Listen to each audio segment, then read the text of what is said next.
शिमला ग्रामीण के विधायक विक्रमादित्य सिंह ने ऊना के दौरे के दौरान प्रदेश की भाजपा सरकार पर हमला बोलते हुए कहा कि जयराम सरकार हवाई बातें करने की शौकीन है, जबकि जमीनी स्तर पर उसके बिल्कुल विपरीत हो रहा है।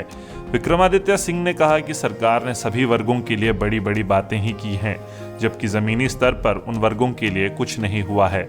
विक्रमादित्य सिंह ने कहा कि भाजपा सरकार मिशन रिपीट करने के मुंगेरी लाल के सपने देख रही है और भाजपा को पता भी नहीं चलेगा कि इनके नीचे से जमीन कब खिसक गई। उन्होंने कहा कि यह मात्र रिबन काटने की सरकार बनकर रह गई है और इस सरकार को सरकार चलाने का कोई भी तजुर्बा नहीं है। उन्होंने कहा कि सांसद अनुराग ठाकुर डबल इंजन के बड़े बड़े दावे कर रहे थे, लेकिन वो केंद्रीय बजट में हमीरपुर रेल लाइन को मात्र 1000 रुपये ही दिला पाए। जो आज सरकार है हिमाचल प्रदेश में, मैं समझता हूं कि उनको हवाई बातें करने का बहुत शौक़ है। बड़े बड़े बातें करते हैं, मगर ज़मीन स्तर पे जो होता है वो इसके बिल्कुल विपरीत होता है। जिस तरीके से चाहे प्रदेश में बेरोज़गारी की बात है, प्रदेश में टूरिज़्म सेक्टर की बात है, बागवानों की बात है, किसानों की बात है, जितनी बातें इन्होंने अलग अलग सालों में अपने बजट में कही, उसका 20% भी जो है वो ज़मीन स्तर पे उतर कर नहीं आया है। तो मैं ये समझता हूँ कि ये सरकार, और केवल मैं ही नहीं मगर हिमाचल प्रदेश के अधिकतर लोग ये समझते हैं कि ये सरकार मात्र रिबन काटने की सरकार प्रदेश के अंदर रह गई है।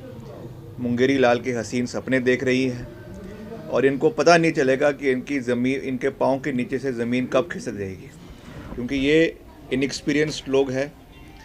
सरकार चलाने का इनको तजुर्बा नहीं है और डबल इंजन की बात कर रहे हैं। यहाँ के माननीय सांसद ने शिमला में बयान दिया कि हम डबल इंजन की सरकार चला रहे हैं और मात्र 1000 रुपये इनके जो है पेट प्रोजेक्ट की रेलवे लाइन पे आ रहा है। तो निश्चित तौर से ये इनके कहने की बातें और ज़मीन स्तर पे जो कार्य हो रहा है उसमें बहुत फ़र्क है।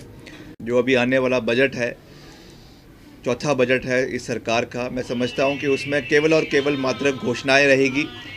सरकार के ने कोई कार्य किया नहीं है। लोगों को लुभाने के लिए और लोगों को झूठ बोलकर ये जो है लोगों का समर्थन प्राप्त करने की कोशिश करते हैं। लोगों को डरा कर धमका कर, जिस तरीके से नगर पंचायतों में, पंचायत समिति में, ज़िला परिषद में, जहाँ पर कई जगहों पर निर्दलीय उम्मीदवारों को पकड़कर ज़बरन जो है उनके परिवारों पे दबाव बनाकर जो है अपना नाम ऊंचा करने की कोशिश कर रहे हैं। मगर इस तरीके से ना राजनीति चलती है, ना समाज चलता है। लोगों को इनका सही चेहरा सामने आ गया है और आने वाले समय में उसका सही जो है वो लोगों के बीच में उसका जो रिज़ल्ट है वो आ जाएगा। हिमाचल दस्तक वेब टीवी के लिए ऊना से चंद्रमोहन चौहान।